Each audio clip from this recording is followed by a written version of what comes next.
Welcome to classwork 8.3 part 2. We're basically doing equations, day 2. So the first thing to know is look at this first example right here. This is like everything we've been doing. Cosine theta equals a half. But notice how there is no restriction, right? There's no restriction here. Which means that we actually got to find every possible answer. So that's why it says give a general formula for all the solutions. Meaning we want to find every answer. Now the book will say list 6 solutions. You can cross that out. We're just going to do 4. And you can do the same thing on your homework. So to do this, we're going to do the exact same thing we did earlier. Let's figure this out using our circle. So there's our circle. 1/2, we think, okay, where's cosine 1/2? We're going to mark that. That's in quadrant 1 at the top, quadrant 4 at the bottom. Now here's what we do.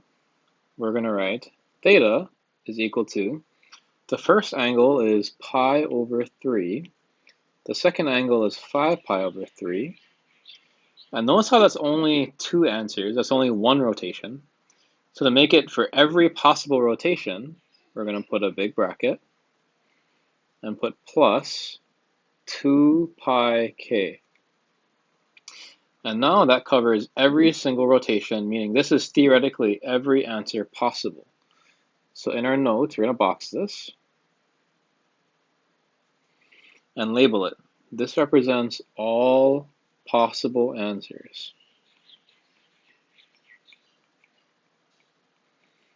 Now to generate possible solutions, basically just plug in numbers for k. So let's say k equals 0, meaning you just want your regular ones. So theta could equal pi over 3, theta could equal 5 pi over 3, and then just add 2 pi to each of those to get the next answers. So 7 pi over 3 and 11 pi over 3. Okay, we're going to box that. Now what this box is for possible answers. And now we're done. So homework will have you do those 2 things as well, and make sure you label them appropriately. Second example. Solve the equation sine of 2 theta equals a half. So again, notice there is no restriction. That's important. In our classwork last class, we just drew 2 circles. And this one, there's actually no need to, because we're going to find every solution anyway. So do the exact same thing we just did. Here's our circle. Just got to think, where does sine hit a half? So that's going to be these 2 tick marks right there. And then similar to last class, you're going to grab that 2 theta piece. We're going to say, well, 2 theta should equal where sine is a half. That's going to be pi over 6 and 5 pi over 6. And again, that's 2 possible answers. So to cover everything, simply put plus 2 pi k. Now at this point you think, is that every possible solution? The answer is yes, if we're solving for 2 theta. We just want to solve for this theta. So let's multiply this whole thing by 1/2 to get rid of that 2. So notice how these will cancel. So now we have theta is equal to, now be careful when you multiply. We multiply by 1/2 here, you're going to get pi over 12, 5 pi over 12. And this is the part people often make a mistake. The 1/2 hits everything, so this now becomes pi k. Okay, we're going to box this. Label. This represents all possible answers. Now we're halfway done.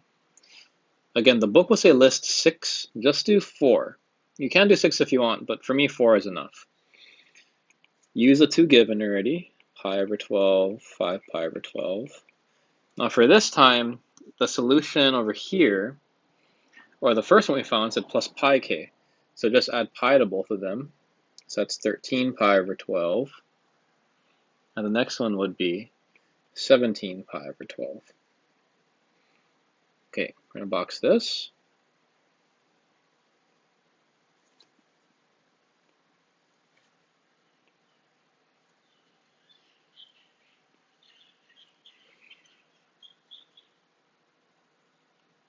That's good enough.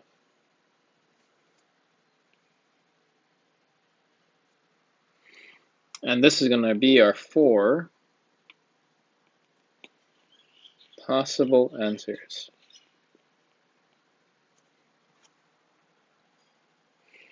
Last example.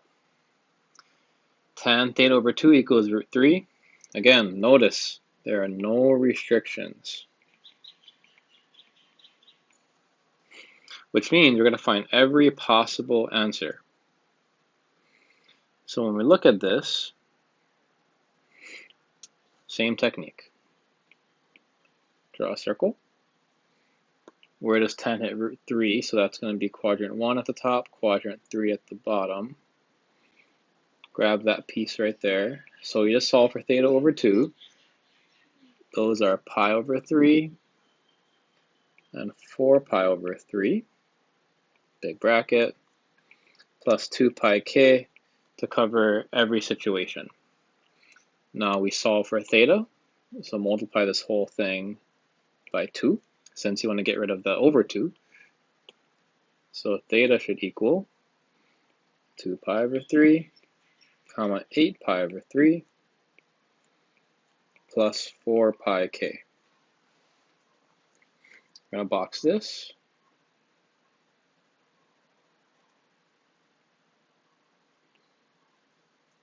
And again, this represents all possible answers.